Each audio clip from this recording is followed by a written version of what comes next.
नमस्कार। कभी सोचा है कि हजारों साल पुराना कोई नुस्खा क्या आज भी उतना ही असरदार हो सकता है? आज हम ठीक यही करने वाले हैं। हम आयुर्वेद के पन्नों से सीधे एक प्राचीन रहस्य शुद्ध कांक्षी को समझने की कोशिश करेंगे, और ये पूरी पड़ताल सिर्फ एक प्राचीन लेख पर आधारित है। तो चलिए इस पुराने ज्ञान की परतों को खोलते हैं। देखिए, ये सिर्फ एक पन्ना नहीं है। समझिए, ये उस प्राचीन उपचार का पूरा ब्लूप्रिंट है। इसमें क्या सामान चाहिए, उसे बनाना कैसे है, और यहाँ तक कि आज की साइंस की नज़र से वो काम कैसे करता है, सब कुछ इसी में छिपा है। तो चलिए एक एक करके इसके हर पहलू को डीकोड करते हैं। किसी भी चीज को समझने की शुरुआत होती है उसके बेसिक्स से। तो सबसे पहला सवाल, आखिर ये शुद्ध कांक्षी बनता किस चीज से है? आइए सबसे पहले इसकी सामग्री पर नजर डालते हैं। और इस नुस्खे की सबसे दिलचस्प बात है इसकी सादगी। इसमें सिर्फ दो चीजें हैं। पहली है काशीश, जिसका एक हिस्सा लिया जाता है, और दूसरी है भृंगराज नीर।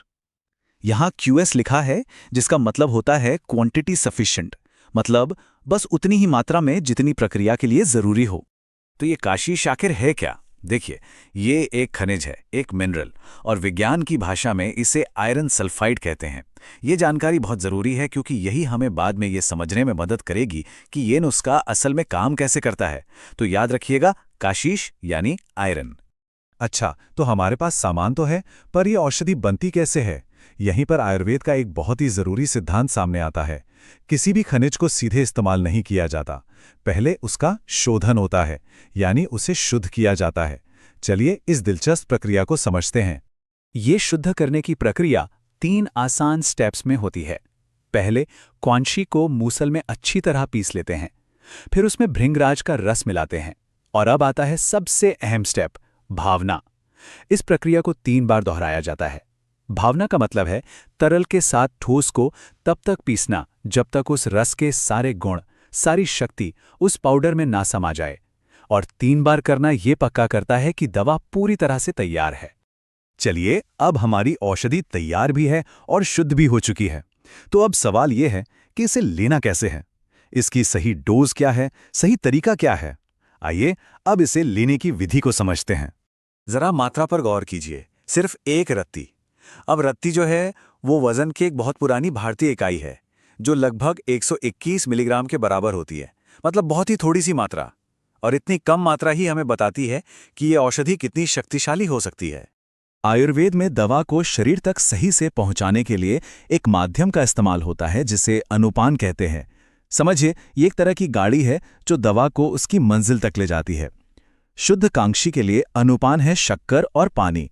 ये न सिर्फ दवा को निगलने में आसान बनाता है, बल्कि कभी-कभी उसके असर को भी बढ़ा देता है। तो हमने सामग्री देख ली, बनाने का तरीका समझ लिया, और लेने की विधि भी जान ली। लेकिन सबसे बड़ा सवाल, ये सब क्यों? इसका इस्तेमाल किन चीजों के लिए होता है? अब हम पारंपरिक ज्ञान को आधुनिक विज्ञान की कसौटी पर कसेंगे। पारंपरिक लेखों के हिसाब से इसके फायदों की लिस्ट काफी लंबी और असरदार है। गले की बीमारियों से लेकर बालों की सेहत तक, और यहाँ तक कि विष के असर को कम करने और त्वचा की बीमारियों के इलाज में भी इसका जिक्र मिलता है। इसे त्रिदोष शामक भी कहा गया है, मतलब ये शरीर के जो मूल तत्व हैं उनमें संतुलन बनाने में मदद कर सकता है। अब इन पुराने दावों को आज के ज़माने में समझने के लिए हम मॉडर्न साइंस की एक ब्रांच फार्माकोलॉजी की मदद लेते हैं। ये हमें बताती है कि कोई दवा शरीर के अंदर जाकर असल में करती क्या है और क्यों करती है। और यहाँ आकर सारी कड़ियाँ जुड़ जाती हैं। याद है, हमने शुरू में बात की थी कि काशिश आयरन सल्फाइड है। बस इसी वजह से इसमें हीमेटेनिक यानी खून बनाने वाले गुण हो सकते हैं, जो इसे एनीमिया के इलाज में फायदेमंद बनाता है। इसके अलावा इसके हेपेटोप्रोटेक्टिव यानी लिवर की रक्षा करने वाले और डर्मेटोलॉजिकल यानी त्वचा से जुड़े फायदे भी हो सकते हैं। तो ये पारंपरिक इस्तेमाल और आज की साइंटिफिक सोच के बीच एक सीधा कनेक्शन दिखाता है। तो ये पूरी पड़ताल हमें एक बहुत बड़े सवाल के साथ छोड़ जाती है।